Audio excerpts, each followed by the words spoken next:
Hello, my dear friend. Welcome. I am so happy you are here with me today. My name is Anna, and this is the VUS Learning English podcast. This is a warm and quiet place for you, a place to learn English, a place to feel good about your learning. Today, we are going to talk about something very important. We will talk about learning English words. We call this vocabulary.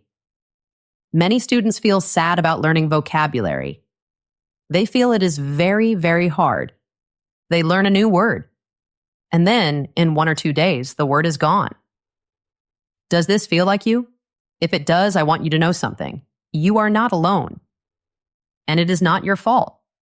Today, I will show you a new way, a better way, a kinder way to learn new words. It is a way that I used. It is how I learned English vocabulary, and it helped me so much. I believe it can help you too. Before we begin, I want to say thank you. Thank you for pressing play on this episode. Thank you for giving your time to me and to yourself. Learning is a gift you give to you. If you enjoy our time together, please think about following or subscribing. It is a small click for you, but it helps our podcast grow. It helps us reach more English learners just like you all around the world. And I'm always so curious. Where are you listening from today? Are you in Japan or Brazil? Maybe you're in Bangkok or India, or maybe you're in a car or on a bus or walking in a park. Wherever you are, I am sending you a warm hello. Okay, are you ready? Let's take a nice slow breath, in and out. Let's begin.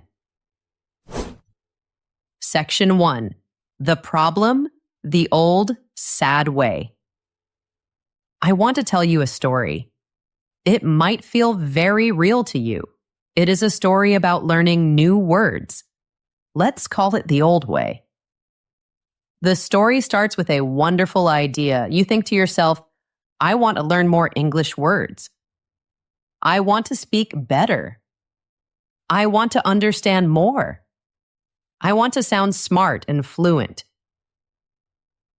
This is a beautiful goal. It comes from a good place in your heart. You want to grow. You want to connect with people. You feel excited. You feel ready to work hard. So, what is the first thing you do? You find a list of words. Maybe you search online for 100 most common English words. Or maybe you get a new app on your phone. The app says it will teach you 30 new words every day. 30 words. Sounds amazing. You get your notebook, a new clean notebook. Or you open the flashcard app and you start the work. You write the English word. Let's say the word is happy. On the other side, you write the word in your language. Or you write a simple meaning like feeling good. Then you find another word, maybe beautiful. You write very pretty to look at. Then another word, and another, and another. You write 10 words or 20 words, maybe even 50 words. Wow, you look at your list. It is so long. You feel so good. You feel productive. You think, look at all these words. I am learning so much. It feels like you are building a big, tall tower of knowledge. Now you start to study. You read the list again and again. Happy, feeling good. Beautiful, very pretty. Sad, not happy. You test yourself. You cover one side of the paper. What does happy mean? Feeling good. Yes, I got it right. You feel a little happy moment. A small victory. I am doing it, you think. I am learning English. For one day, these words are in your mind. You feel very smart. You might read an English book and see the word beautiful. And you think, aha, I know that word. It feels like you have opened a new door in your English journey. It is a wonderful feeling. But then 1 week goes by, just 7 days. You are talking with a friend, an English-speaking friend. You are telling your friend about a flower you saw in the park. You want to say it was very, very pretty. And in your mind, you try to find the word. You know you learned a word for this. What was it? You remember writing it in your notebook. You remember seeing it on your list, but now, when you need it, your mind is empty. It is like a white wall. There is nothing there. The word is gone. You feel a little panic, a little stress. You search and search in your brain, but nothing comes. So you give up. You say, I saw a flower. It was nice. Or it was good. And you feel so sad, so disappointed. You think, what happened to the word beautiful? I learned it. I knew it. Where did it go? You feel like your brain is a bucket with a hole in it. You pour all these new words in at the top, but they just leak out from the bottom. Drip, drip, drip. All that time you spent, all that work you did, it feels like it was for nothing. You are back where you started, using simple words like good and nice. This is what I call the vocabulary treadmill. A treadmill is a machine you run on. You run and run and run. You use a lot of energy. You get very tired, but you do not go anywhere. You stay in the same place. The old way of learning vocabulary is like this treadmill. You work very hard. You make long lists. You study for hours, but you are not moving forward. You end up in the same place, just more tired and more sad. Does this story sound like your life? If it does, I want you to listen very carefully. It is not your fault. Your brain is not a leaky bucket. You are not bad at remembering. The problem is the method. The problem is the old way. And today, we will step off that treadmill together. Section 2, why this way is a trap. This feeling of learning and then forgetting is a trap. It is a very common trap. So many English learners fall into it. I fell into it too. It is a trap because the method, the old way of memorizing lists, is not a good way for our brains to learn. It works against your brain, not with your brain. Think about it like this. Imagine you want to be a collector. A person who collects things. Maybe you collect stamps or old coins. The old way of learning makes you a vocabulary collector.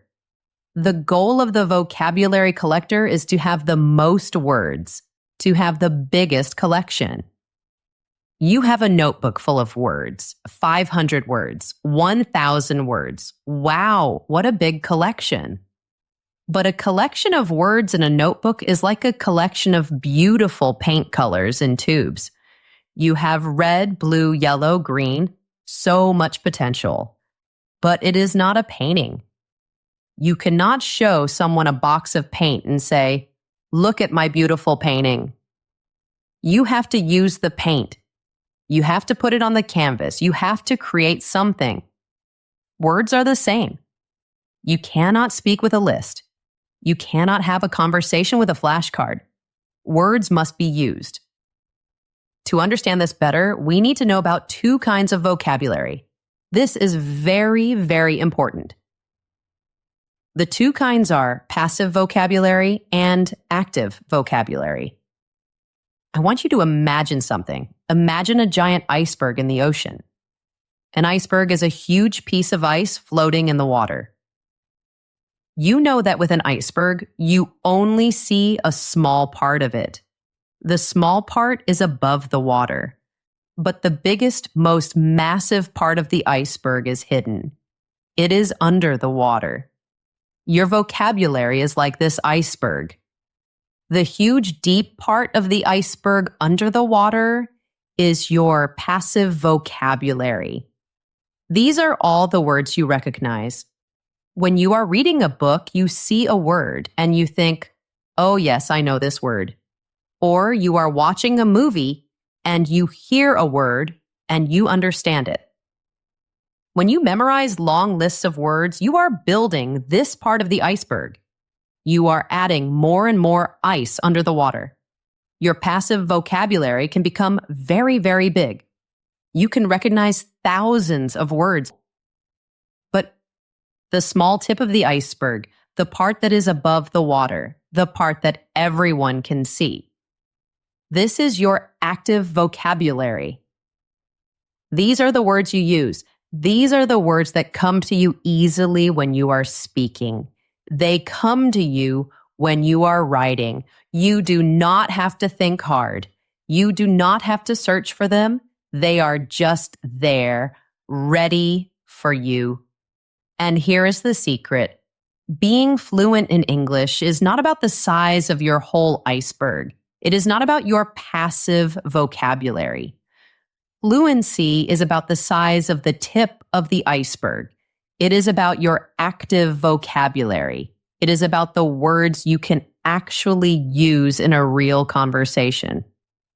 The big problem with the old list memorizing way is that it only builds your passive vocabulary. You spend hours and hours making the bottom of your iceberg bigger. It gets huge under the water. But the top part, the active part, it stays very, very small. It does not grow. This is why you can read a news article and understand almost everything. You think, wow, my English is good. But then you try to tell a friend about that same article, and suddenly you cannot find the words. You struggle. You use simple words. This is the gap.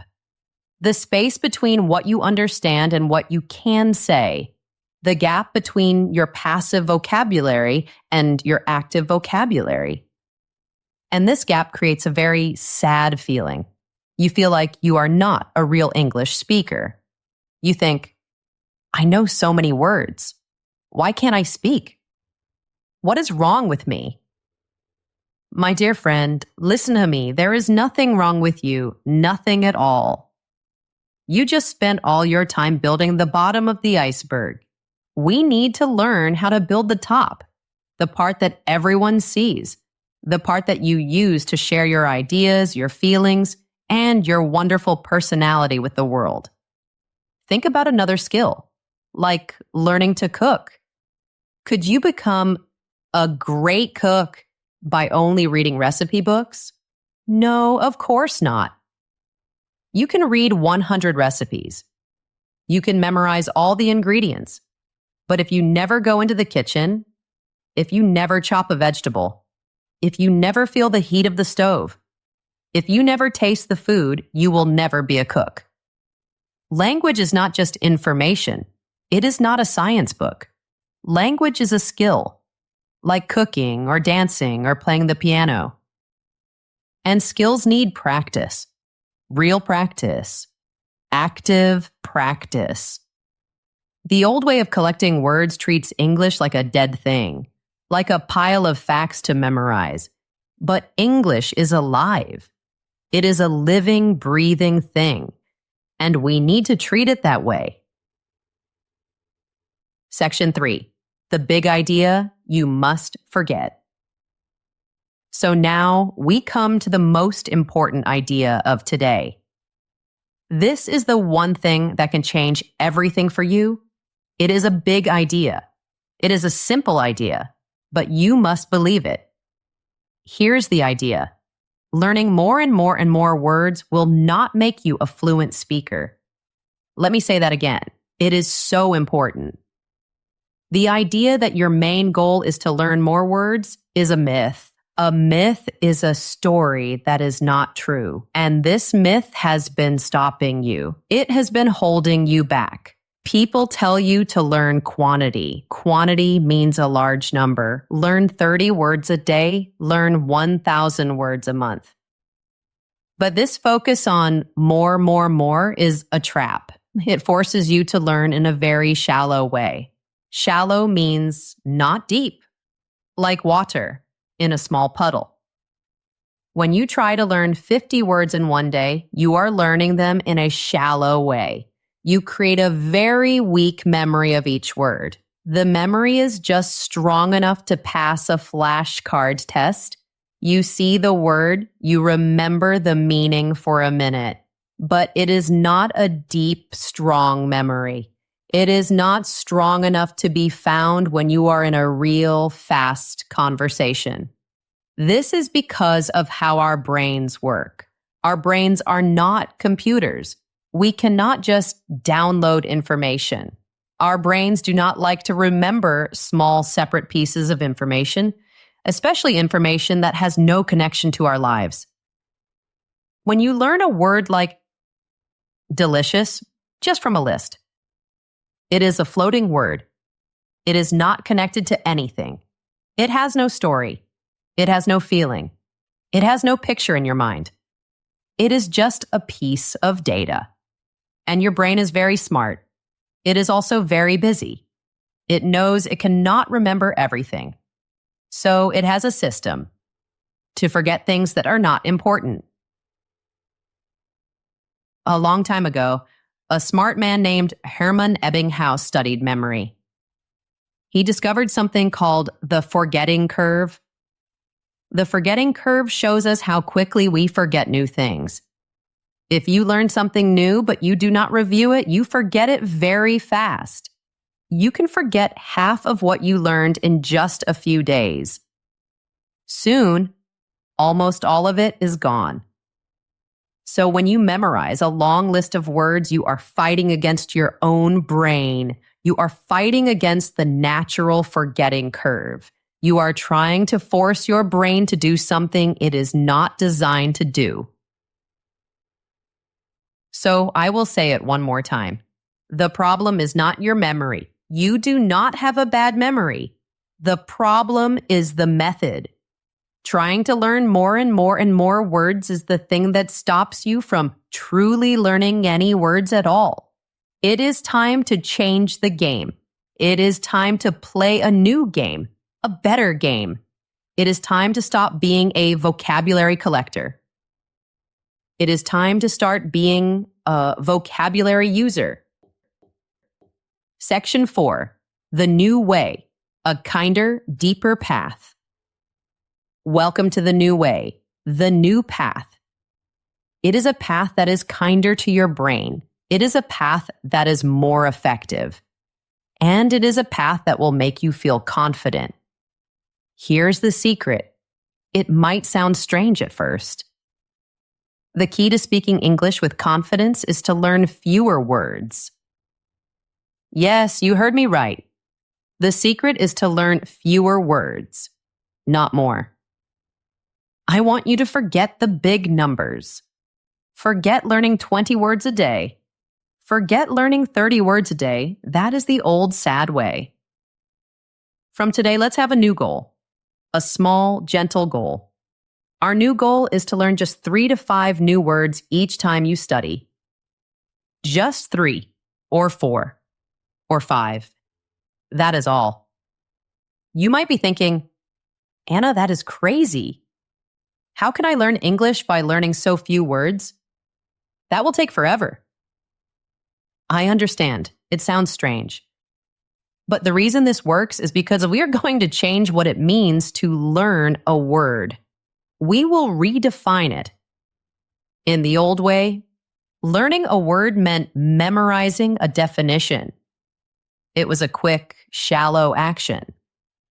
In our new way, learning a word means making it a deep part of you. It means you understand it completely.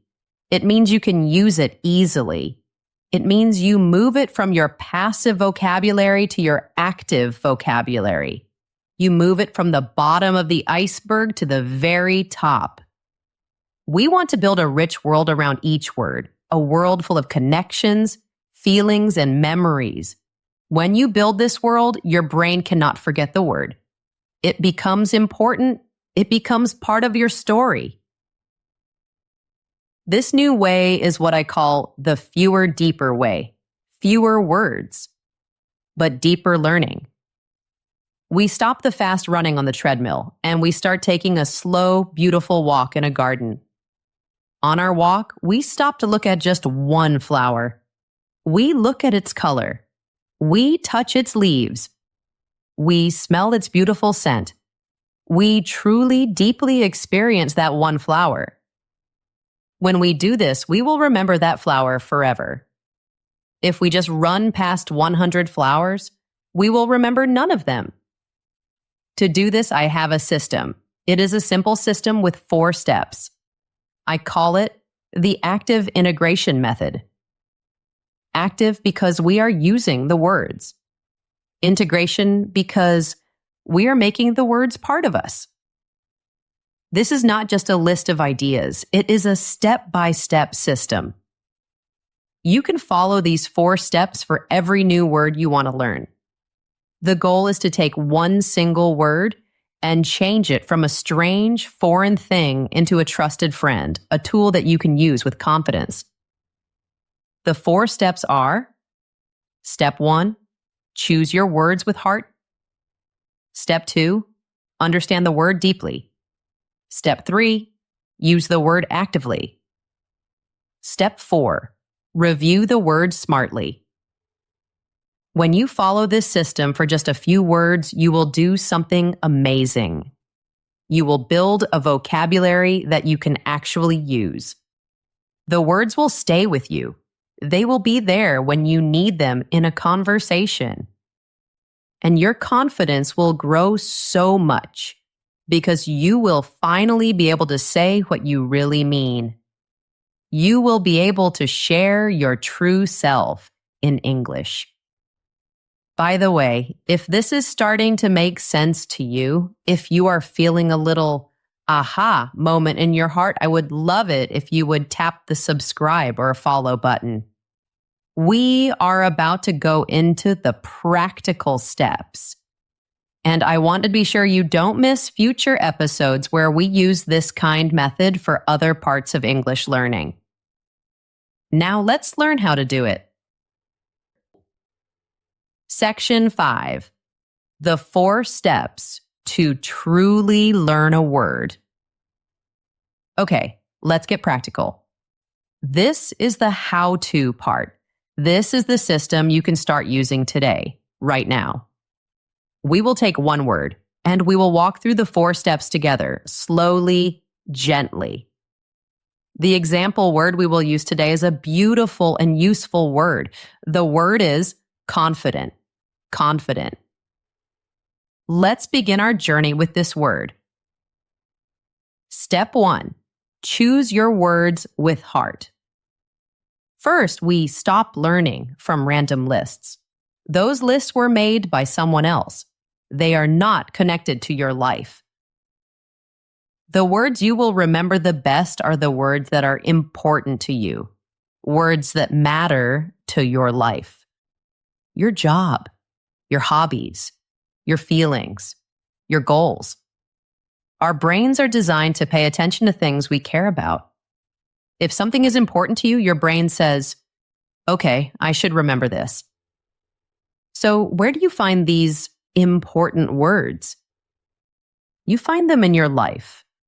You find them in the English things you already enjoy.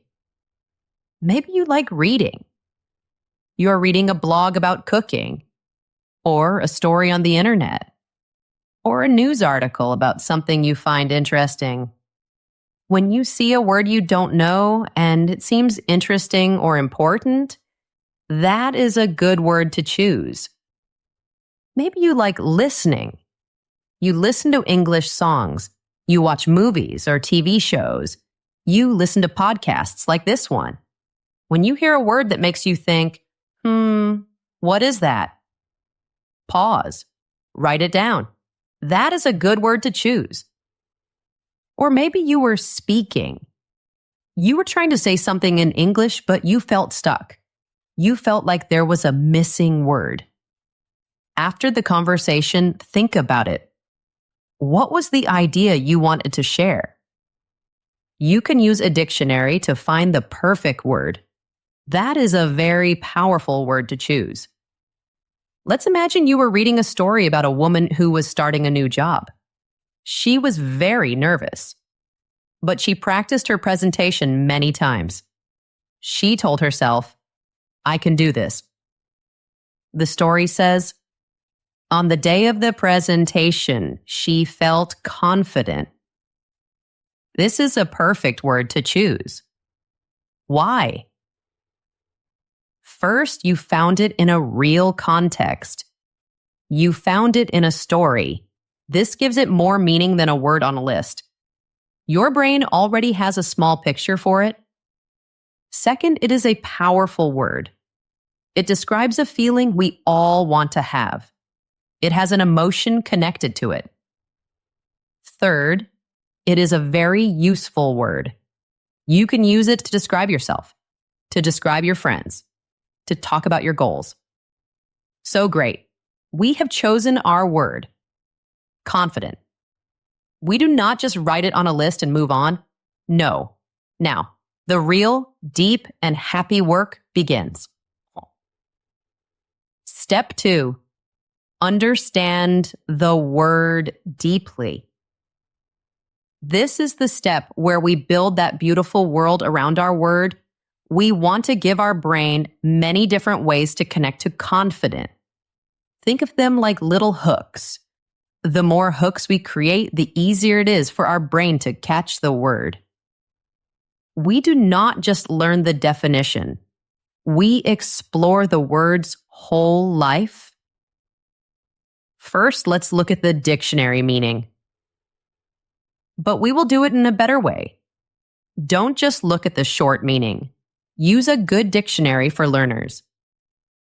For confident, you will find a meaning like feeling sure about your own ability to do things and be successful. Okay, that's a good start. It means you believe in yourself. But don't stop there. Next, let's learn the words family. This is so helpful. Many words in English have a family, a noun, a verb, an adjective, an adverb. Our word confident is an adjective. It describes a person or a feeling.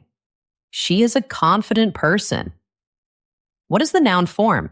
The noun is confidence. Confidence. Confidence is the feeling of being confident. For example, he spoke with great confidence. Or, I want to have more confidence. What is the adverb form? The adverb is confidently. Confidently. This describes how you do an action. For example, she walked onto the stage confidently. Look at this. You chose one word, confident, but you have already learned 3 words: confident, confidence, and confidently. This is like getting 3 words for the price of 1. It gives you so much more flexibility when you speak.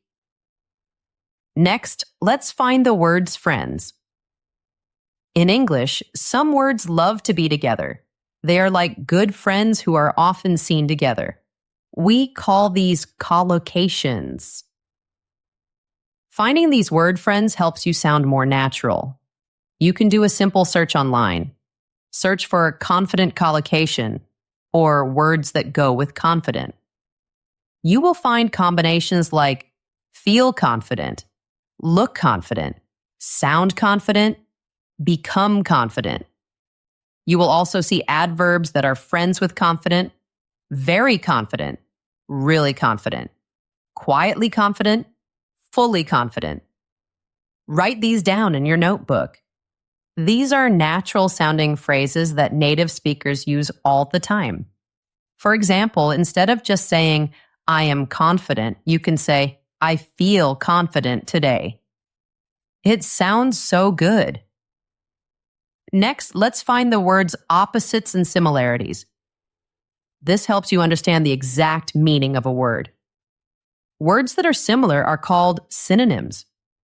What are some other ways to say confident? Maybe sure, or certain, or self-assured. Words that are opposite are called antonyms. What is the opposite of confident? Maybe shy, or nervous, or insecure. Now you can see the meaning more clearly. You know what confident is and you know what it is not. This makes the meaning much stronger in your mind. And now for the most important part of step 2. This is where the magic happens. You must make the word about you. You have to connect it to your personal life, your own feelings, your own memories. Think about a time in your life when you felt confident. It can be a small moment. Maybe you cooked a meal for your family and it was delicious. You felt confident.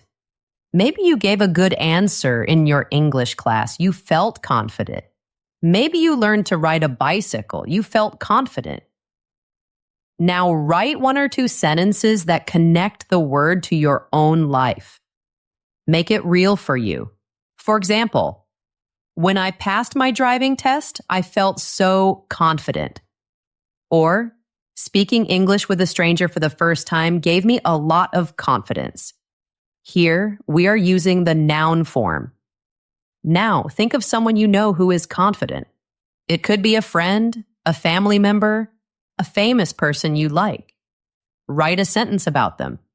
For example, my teacher is very confident. She always explains things clearly. Or, I admire how confidently that actor speaks in interviews, using the adverb. Do you see what we have done? At the end of step 2, you don't just know the word confident. You understand its whole family. You know its friends. You know its opposites. And most importantly, you have connected it to your own life and your own feelings. You have built a strong, beautiful house for this word in your mind. It has deep foundations. It is not a floating piece of data anymore. It has a home. Step 3. Use the word actively. This step is so important. This is the step that moves the word from your passive vocabulary to your active vocabulary, from the bottom of the iceberg to the top. Knowing a word is passive. Using a word is active. You must force your brain to find the word and use it. This action of finding and using is called retrieval. Retrieval is practice for your brain. It is like lifting weights for your memory muscle. Here are some simple and fun ways to actively use your new word. For each new word, try to do at least 2 of these. First, there is the sentence game. Your goal is to write 3 new sentences using your word. They must be totally different from each other, and they must be your own sentences. Let's try with confident, confidence, and confidently. Sentence 1. Learning a new skill, like painting, can help you become more confident. Sentence 2. It takes confidence to move to a new country. Sentence 3. The little boy walked to his first day of school confidently because his mother was holding his hand. This is a great exercise. It forces you to think about different situations for the word. Second, and this is so important, you must speak it out loud. Do not skip this. You have to use your mouth and your voice. Say the word itself. Confident. Confidence. Confidently. Say it slowly. Say it quickly. Feel how it moves in your mouth. Now read your sentences out loud. Let's do it together. Read with me. Learning a new skill like painting can help you become more confident. It takes confidence to move to a new country. The little boy walked to his first day of school confidently because his mother was holding his hand. Hearing yourself use the word is powerful. It makes the connection between your brain and your mouth stronger. You can even record your voice on your phone and listen back. Does it sound natural? The more you say it, the more natural it will feel. Third, you can use the explain it technique. This one is fun. Imagine you have to explain the word confident to a small child, maybe 10 years old. But you cannot use the word confident or sure. How would you explain it? You might say, it's like when you know you can do something. You stand up tall. You smile. You are not scared. You feel strong inside, like a superhero. That's the feeling. This exercise forces your brain to think about the meaning very, very deeply. If you can explain a word simply, it means you truly understand it. Fourth, you can try the daily narration task. This means you talk to yourself during the day. You try to use your new word in your thoughts. Maybe you are watching a movie. You see a character who is very brave. You can think to yourself, wow, that character is so confident. Maybe you are making coffee, and you do it perfectly. You can think, I made that coffee confidently. It might feel a little silly to talk to yourself, but it is an amazing way to practice. You are making the word a part of your normal, everyday thinking. The goal of all these little games is to build a road in your brain, a road that leads directly to the word confident. We want to make that road so wide and so smooth that it becomes a super highway. Then, when you are in a real conversation, your brain doesn't need a map. It doesn't need to search. It just drives straight down that highway, and the word is right there, ready for you. Step 4, review the word smartly. Now we must fight the forgetting curve we talked about. Your brain will naturally start to forget the word even after all this work, but we can stop it. We do this with a smart way of reviewing. It is called spaced repetition. Spaced means there are spaces of time between your reviews. Repetition means you do it again. Instead of studying the word 10 times in one day, that's called cramming, you study it once today, then you wait a little while and study it again. Then you wait a longer while and study it again. Every time you remember the word just before you forget it, the memory becomes much, much stronger. It is like telling your brain, hey, this word is important. Don't throw it away. Here's a very simple schedule you can use. You can write it in a calendar or a notebook. Day 1, today, learn the word. This is the day you do steps 1, 2, and 3. You choose your word, confident. You understand it deeply, the family, friends, opposites, and your personal sentences. You use it actively. You write new sentences and say them out loud. This is the big work day. Day 2, tomorrow, first review. The next day, try to remember the word without looking at your notes. Ask yourself, what was that word I learned yesterday? The one that means feeling sure of yourself? Try to pull it from your memory. Confident. Once you remember it, do one small active thing. Create one new sentence. Maybe you can say, today, I will try to be confident in my English meeting. Say it out loud. This should take less than 1 minute. Day 7, 1 week later. Second review. About 1 week later, do it again. Challenge yourself. Can you still remember the word and its family? Try to write a very short story, maybe 2 or 3 sentences. Use confident and confidence. For example, my sister was nervous about her job interview, but she practiced a lot. It gave her confidence. She went to the interview and she was very confident. This is a great review. Day 30, 1 month later. Third review. About 1 month later, test yourself one last time. By now, the word should feel much more friendly, much more familiar.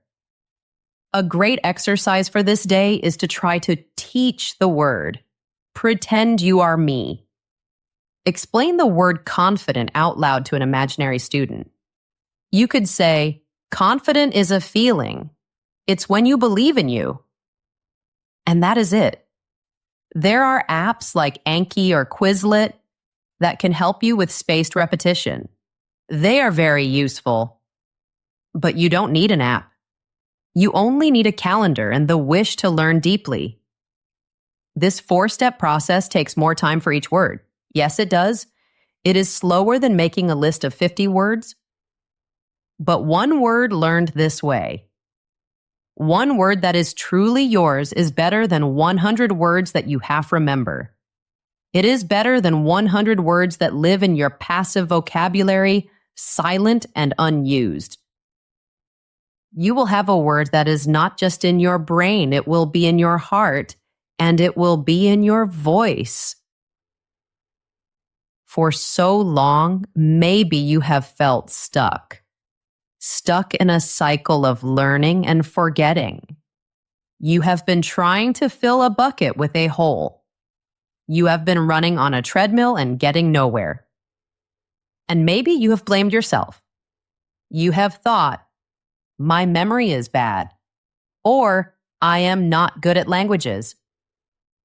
I hope that today you can see the truth. The problem was never, ever you. It was the method. It was the myth, the untrue story, that more is always better. The path to feeling good about your English. The path to speaking with easy, happy confidence is not a wide, busy highway with thousands of words flying by. It is a quiet, beautiful garden path. And on this path, we walk slowly. We build our vocabulary brick by brick. Each brick is a word that we learn deeply, a word that we choose with our hearts, a word that means something to us.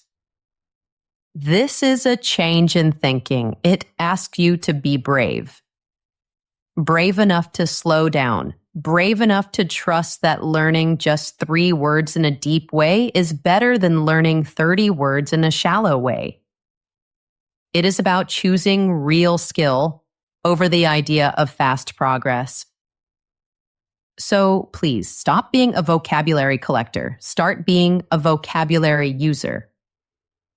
Choose your words with your heart. Give them a home in your mind with beautiful connections. Make them come alive with your own voice. And visit them again like old friends until they become a part of you. This is how you stop forgetting. This is how you start speaking. This is how you finally say what you truly mean, with the exact words you want to use, and with the confidence you have always, always deserved. Thank you so much for listening today. Thank you for sharing this time with me. I would love to hear from you. In the comments, maybe you can tell me one word you want to learn using this new way. What is the first word you will choose for your journey? And if this episode was helpful, please give it a like or a follow. It helps me know that this is useful for you, and it helps other learners find our quiet, friendly space. Remember to be kind to yourself. Learning is a journey, not a race. Go slow, go deep, and I will be here with you. See you next time, my friend.